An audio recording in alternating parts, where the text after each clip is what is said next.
Assalamualaikum warahmatullahi wabarakatuh. Bismillahirrahmanirrahim. Alhamdulillahi rabbil alamin.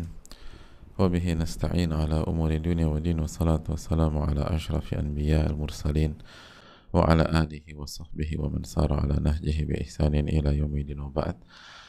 Alhamdulilladzi bi ni'mati tatimmu shalihat. Kita bisa berada kembali bersama Riyadhus Shalihin karya Al-Imam Yahya bin Sharaf bin Murri Abu Zakaria An-Nawawi rahimahullahu ta'ala.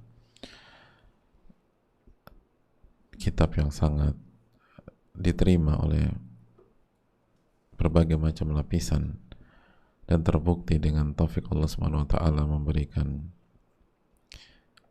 pencerahan, perubahan dan dampak yang sangat luas di tengah-tengah umat dari zaman ke zaman. Penulisnya adalah salah satu sosok yang sangat berpengaruh, rujukan dalam berbagai disiplin ilmu, rujukan dalam fikih, khususnya fikih mazhab Syafi'i. Maka sungguh beruntung kita bisa belajar dari salah satu karya beliau, rahimahullahu rahmatan wasi'ah.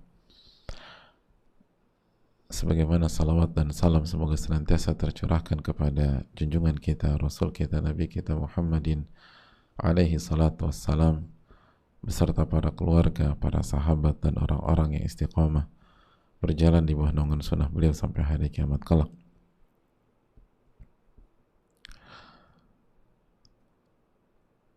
Hadirin yang Allah muliakan, kita meminta kepada Allah ilmu yang bermanfaat dan kita minta perlindungan dari ilmu yang tidak bermanfaat. Allahumma inna nas'aluka ilman nafi'a wa na'udzubika min ilmin la yanfa'. Dan kita kembali ke bab keutamaan orang-orang lemah, orang-orang fakir yang dijelaskan di dalam Al-Quran dan Sunnah Nabi Sallallahu Alaihi Wasallam. Kemarin kita sudah jelaskan tentang ciri-ciri ahli surga dan ciri-ciri ahli neraka. Ternyata ahli surga itu du'afa'un nas wa masakinuhum, orang-orang lemah dan orang-orang miskin, yang dengannya mereka mudah atau lebih mudah tunduk kepada Allah, lebih mudah merendah di hadapan Allah, lebih bisa merasapi kefakiran seorang hamba karena memang mereka nggak punya apa-apa. Orang yang nggak punya apa-apa lebih mudah merasakan sifat butuh dibanding orang yang punya segalanya.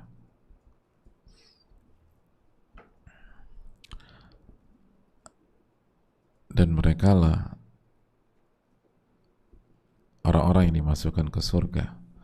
Sebagaimana sebaliknya penghuni neraka adalah al-jabbarun al-mutakabbirun, orang-orang yang angkuh, keras, kaku, kasar, menolak kebenaran dan meremehkan manusia, sombong.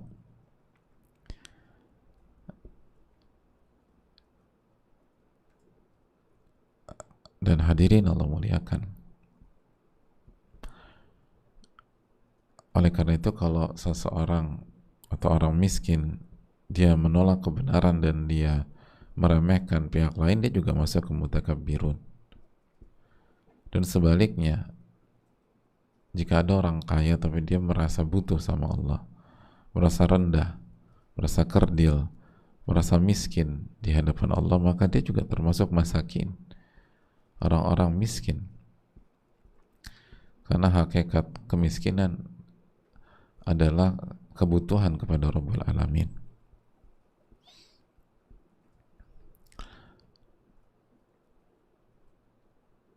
Oleh karena itu hadirin Allah muliakan,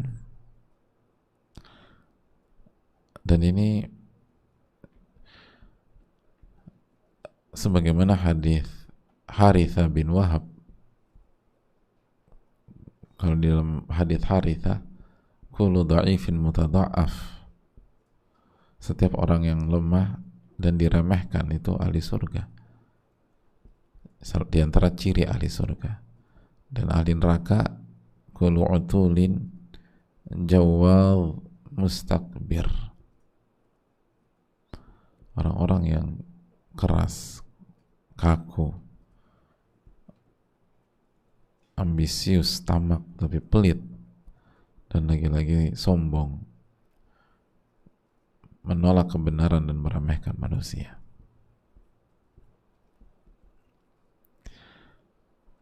Lalu setelah itu Al-Imam An-Nawawi membawakan hadis berikutnya, hadis Abu Hurairah radhiyallahu taala anhu. Mari kita simak hadis tersebut. Al-Imam An-Nawawi rahimahullahu rahmatan wasi'ah, semoga Allah merahmati beliau dengan rahmat yang luas.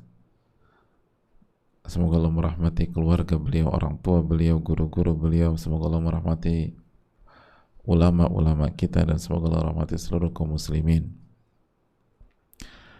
Wa an Abi Hurairah radhiyallahu ta'ala anhu an Rasulillah sallallahu alaihi wasallam qala, dari Abu Hurairah radhiyallahu ta'ala anhu, dari Rasulullah sallallahu alaihi wasallam, innahu la ya'ti ar-rajul as-saminul 'azim, sesungguhnya akan datang,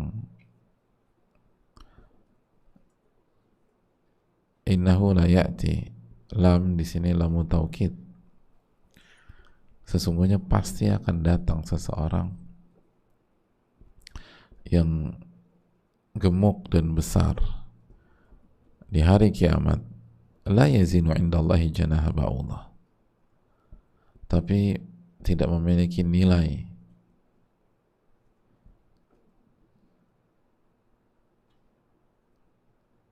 walaupun seberat salah satu sayap nyamuk sekalipun.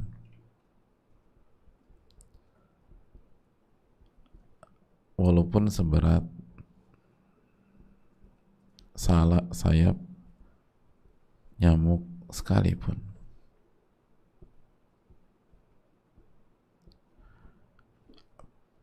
Nanti pada hari kiamat pasti ada seseorang yang gemuk,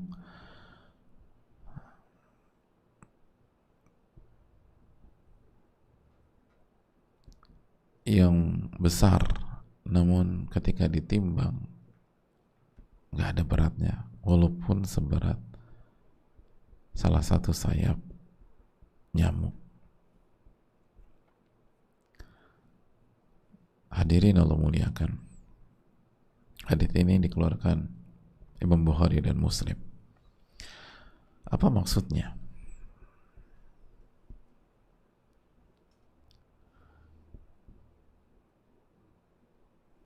Apakah artinya orang gemuk masuk neraka karena timbangannya nggak berat, dan orang kurus masuk surga? Ini pentingnya kita membaca keterangan para ulama.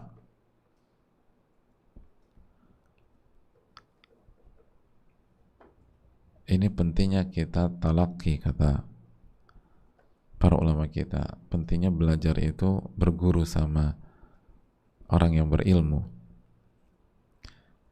Nggak bisa hanya buka dan baca hadisnya, apalagi misalnya kita baca terjemahannya, berarti kan nggak langsung direct ke Nabi SAW. Kita baca bahasa penerjemah, dan penerjemah beda-beda, tanpa mengurangi rasa hormat kepada siapapun. Artinya kita butuh melihat keterangan para ulama. Apa yang dimaksud akan datang seseorang yang gemuk dan besar di hari kiamat nanti, dan ternyata ketika ditimbang beratnya nggak sampai salah satu sayap nyamuk? Berarti kan bahaya ini orang.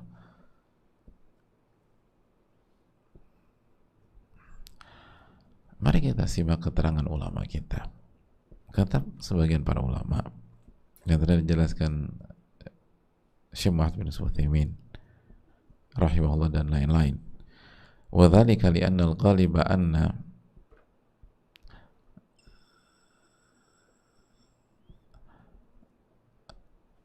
karena secara umum gemuk itu atau sifat gemuk itu innama ta'ti minal bitnah min kathratil akal.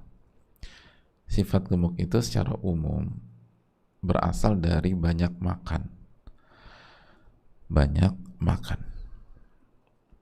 Wa kathratul akal tadulu ala kathratil mal wal ghina. Dan banyak makan itu menunjukkan, mengisyaratkan banyaknya uang dan kesejahteraan.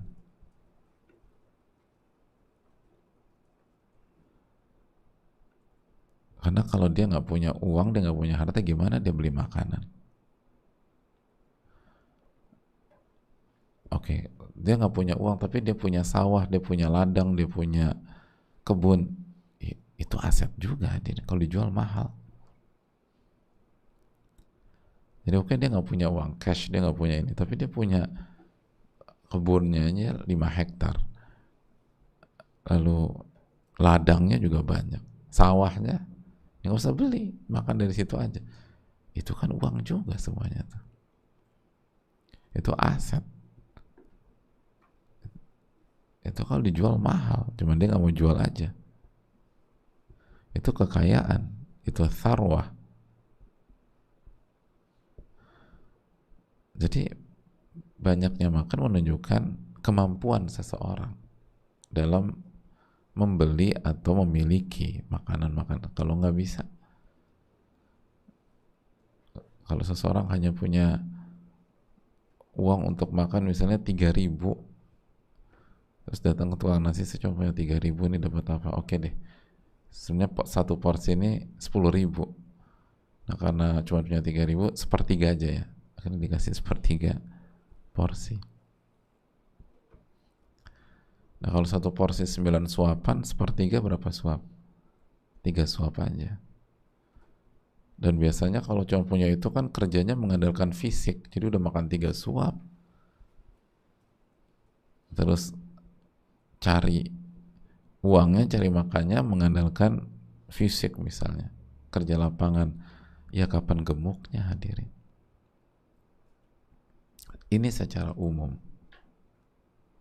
nggak semuanya demikian. Makanya kata para ulama, al-ghalib dan isyarat nggak pasti juga, isyarat. Nah kita lanjutkan, wal ghalibu 'alal agniya al-batar wal asyar wa kufri ni'mah. Dan kondisi mayoritas dari orang-orang yang punya banyak uang dan berkecukupan itu biasanya kufur nikmat, meremehkan, dan keburukan. Nah ini, hatta innahum yawmal qiyamah yakununa bihadhil mathabah. Nah inilah menyebabkan sampai-sampai mereka di hari kiamat seperti yang disampaikan Nabi SAW. Didatangkan orang yang besar dan gemuk,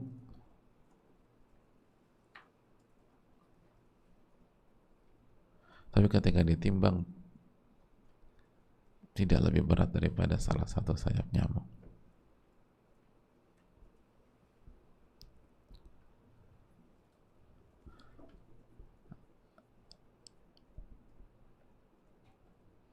Karena mereka di dunia itu hanya memperhatikan fisik, materi, baik untuk diri mereka maupun dalam menilai orang lain. Nah itu, ini poinnya jamaah.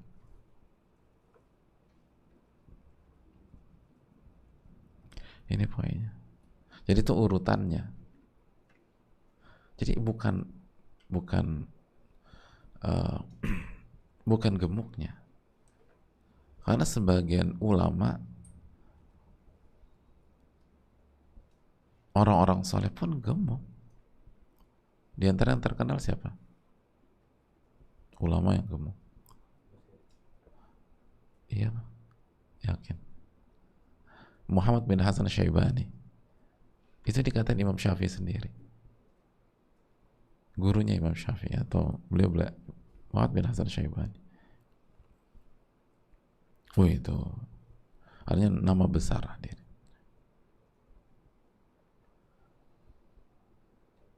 Imam Syafi'i mudarosah dengan beliau rahimahumullah.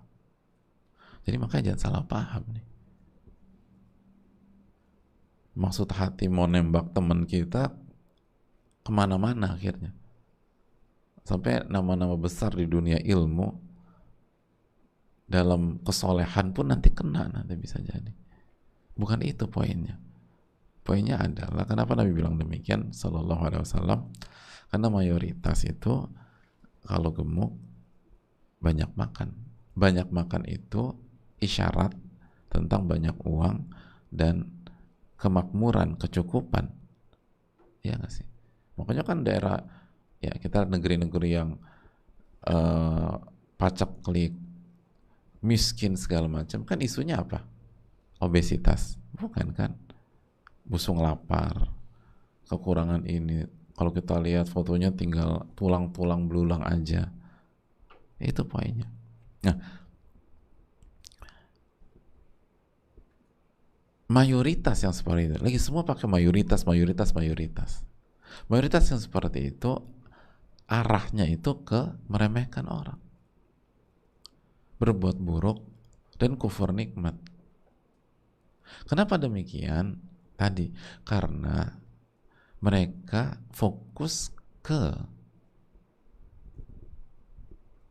fisik dan materi. Mereka fokus ke kepuasan fisik, nafsu fisik dan materi.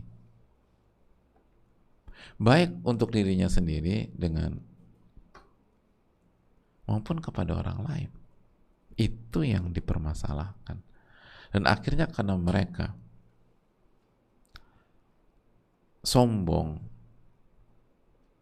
dengan kemakmuran dan kesejahteraan dan banyaknya uang mereka, dengan makanan yang berlimpah, karena mereka sombong, maka dijatuhkanlah di hari kiamat. Yang Anda sombongkan itu kalau ditimbang gak lebih berat daripada salah satu sayap nyamuk.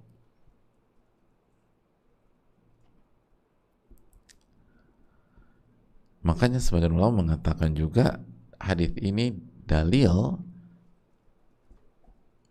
dan peringatan, warning bagi orang yang tidak punya perhatian kecuali tertuju pada dirinya sendiri dan untuk memuaskan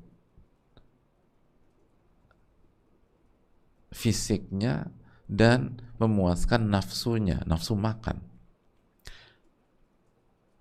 Dan tidak, ini poinnya, tidak fokus pada memberikan asupan gizi kepada hatinya dan imannya.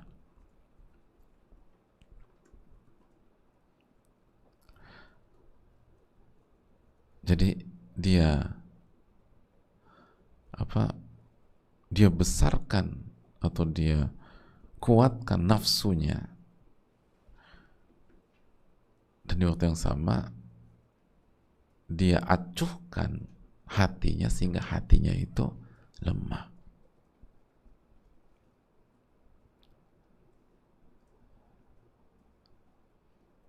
Hatinya lemah.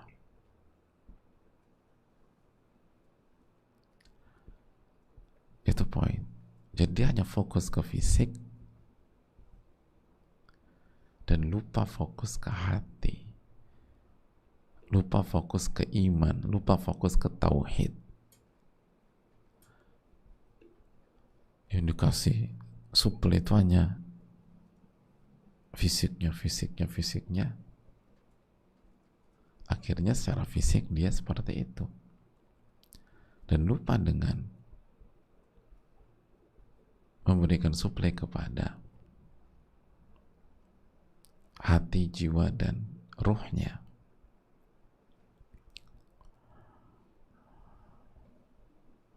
Nah, orang yang hanya mengandalkan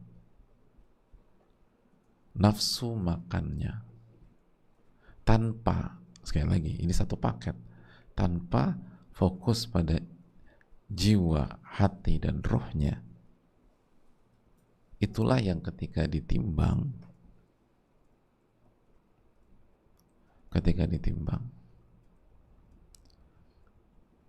gak ada beratnya sama sekali di hari kiamat.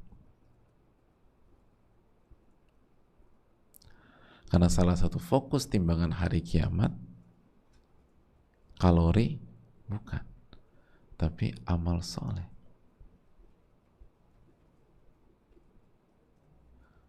Amal soleh.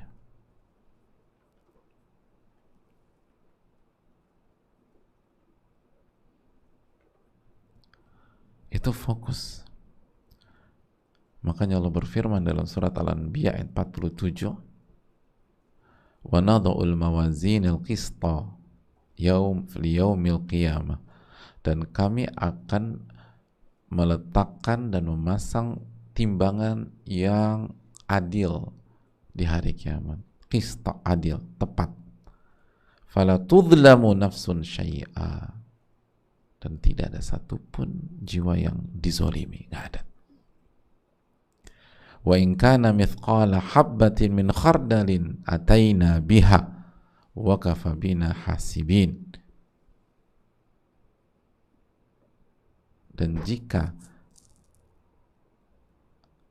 ada amalan, lihat amalan, walaupun sebesar partikel terkecil, kami akan datangkan, kami akan timbang, dan cukuplah kami sebagai pembuat perhitungan tersebut. Gak butuh, kita yang timbang. Dan ini juga yang dikatakan dalam ayat yang kita hafal bersama-sama dan sangat familiar, surat Zalzal ayat 7 dan 8, فَمَنْ يَعْمَلْ مِثْقَالَ ذَرَّةٍ خَيْرًا يَرَهُ. Barang siapa yang mengerjakan kebaikan walaupun sebesar partikel terkecil, dia akan melihat balasannya, akan ditimbang sama Allah.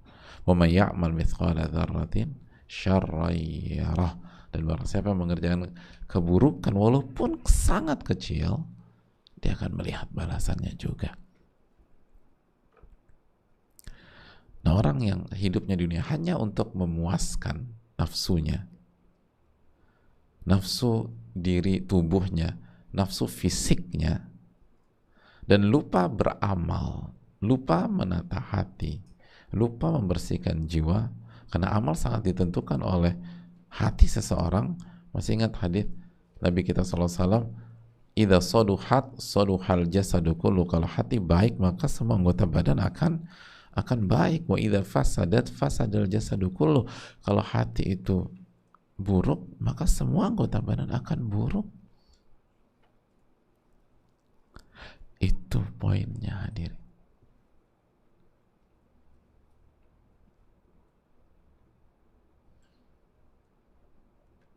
Itu poinnya.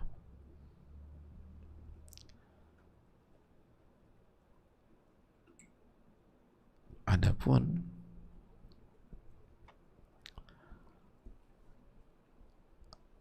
orang yang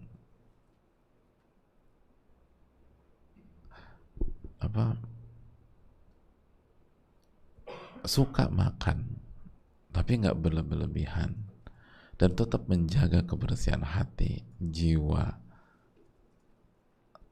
jaga tauhidnya, jaga amalannya, maka bukan yang dimaksud Nabi kita SAW dalam hadis ini, sebagaimana yang kita baca tadi dari keterangan para ulama. Wallahu ta'ala alam. Jadi aku nggak boleh suka makanan tertentu, Pak Ustadz? Boleh, selama halal. Wa kulu washrabu wa la tusrifu, kata Allah. Dan ini sudah kita bahas ketika kita membahas 6 pintunya syaitan kan, dan makanlah, minumlah, dan jangan berlebih-lebihan.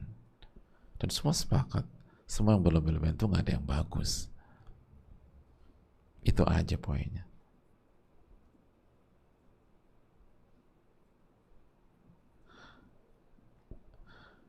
Nah dari sini kita bisa renungkan bahwa ketika kita dan hidup kita hanya fokus untuk meraih kenikmatan-kenikmatan duniawi, hanya untuk memuaskan nafsu-nafsu kita tanpa batas, ingat, tanpa batas, tanpa limit, atau offside, melebihi limit, melebihi batas. Dan di antara nafsu itu ada nafsu makan, ada nafsu berhubungan, nanti jatuhnya ke zina.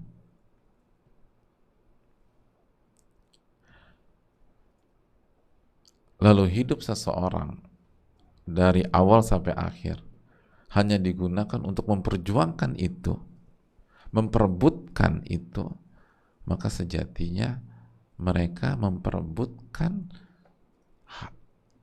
sesuatu yang lebih rendah daripada sayap nyamuk di hari kiamat. Hidup mereka hanya untuk sesuatu yang lebih rendah dari satu sayap nyamuk di hari kiamat. Bayangkan hidup 67 tahun misalnya, 68 tahun, 75 tahun hanya untuk yang lebih rendah daripada satu sayap nyamuk. Na'udzubillah. Kenapa? Karena dia nggak beribadah, dia nggak beramal soleh. Tapi kalau ada info tentang tempat makan enak, datang.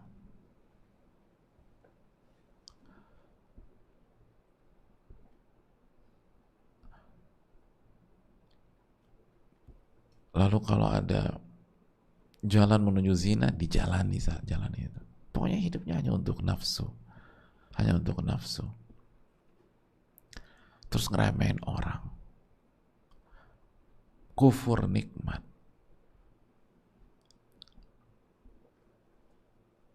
melakukan kerusakan. Otomatis ketika nafsu kita kasih panggung, ya otomatis inna nafsa la ammaratun bisu, surat Yusuf itu. Sesungguhnya nafsu itu seringkali dan banyaknya akan mengajak kita kepada keburukan.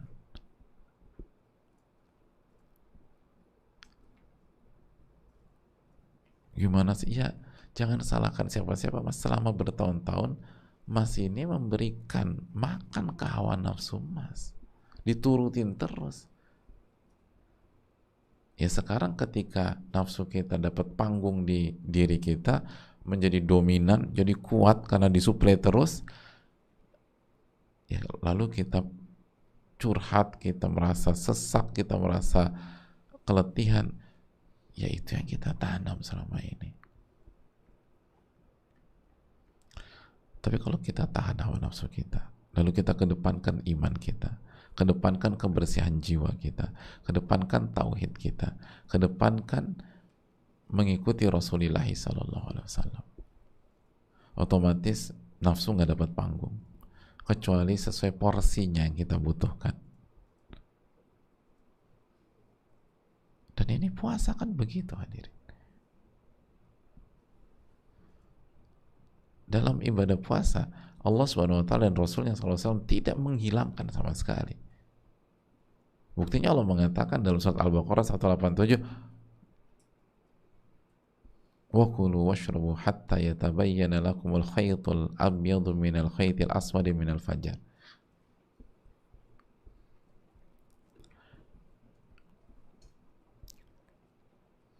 Makan minumlah sampai jelas waktu fajar shadiq.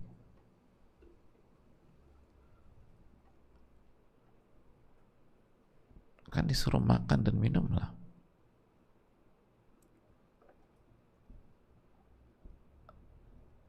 Dan makan minumlah.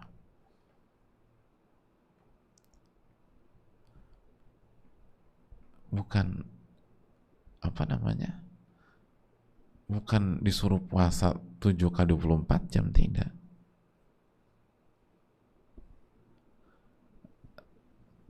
Tapi disuruh puasanya seperlunya. atau dalam batasan tertentu.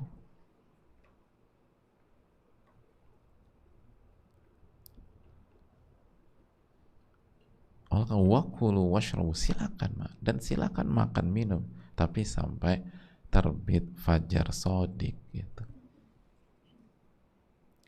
Itu benang putih dan benang hitam maksudnya fajar sodik. Fajar subuh, sodik itu apa sih Pak Ustadz? Tetangga saya, bukan. Sodik bukan tetangga kita, tapi sodik itu fajar kedua yang menunjukkan masuk waktu subuh. Jadi silakan makan, silakan minum, tapi jangan berlebihan. Karena kalau berlebih-lebihan itu nanti dampaknya kemana-mana. Mulai dari dampak kesehatan, semua tes lab naik misalnya, sampai akhirnya kita kasih panggung ke hawa nafsu kita untuk menguasai diri kita. Akhirnya tuh nafsu selalu mengajak kepada keburukan. Makanya puasa itu isunya bukan hanya nggak makan, nggak minum sampai maghrib. Ini bagaimana kita kontrol dan meletakkan nafsu pada porsinya saja, sehingga yang memonopoli, yang mengatur diri kita, yang menjadi panglima dalam diri kita itu iman kita, tauhid kita kepada Allah. Yang menjadi acuan adalah Al-Quranul Karim dan Sunnah Rasulullah Sallallahu Alaihi Wasallam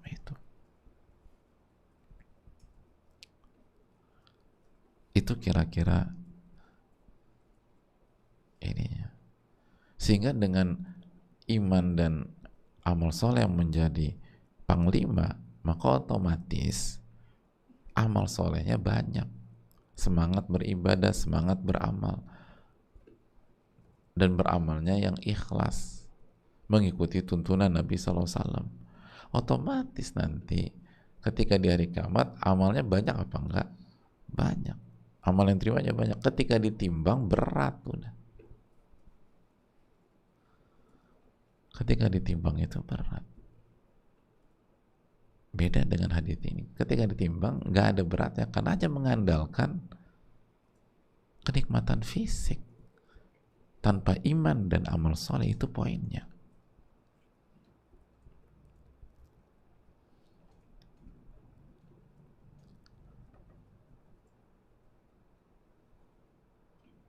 Jadi jangan sampai kita salah paham.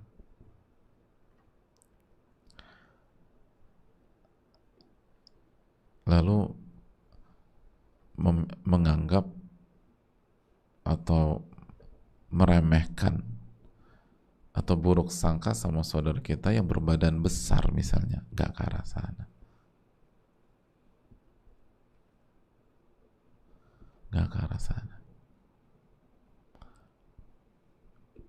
Tapi yang jadi concern adalah itu tadi. Selalu memberikan suplai kepada nafsu, akhirnya fokusnya ke fisik saja, ke materi saja, dan akhirnya arahnya secara umum ke kesombongan, ke kerusakan, dan meremehkan.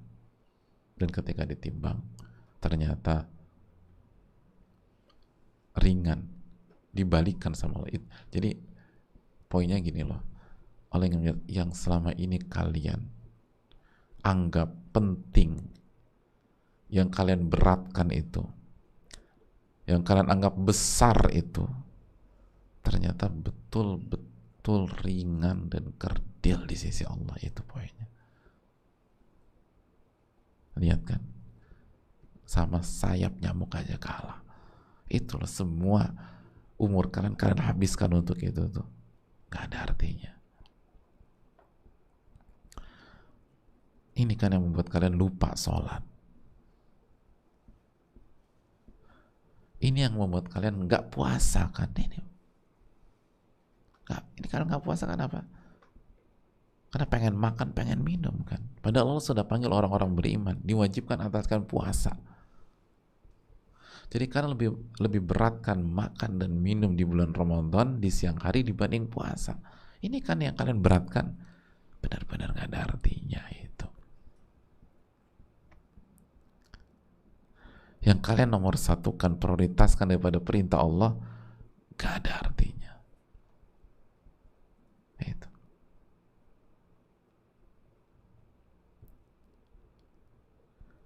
Itu hadirin.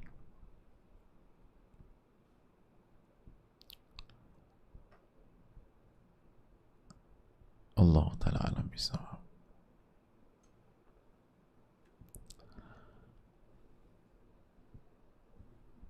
Saya rasa cukup sampai di sini, semoga bermanfaat.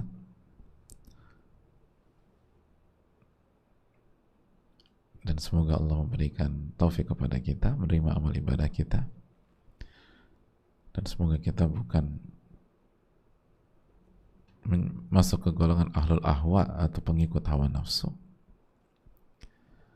Namun nafsu didudukkan pada porsinya sebagaimana pendidikan dan madrasah di bulan Ramadan ini gak dihilangkan, tapi diletakkan secara proporsional.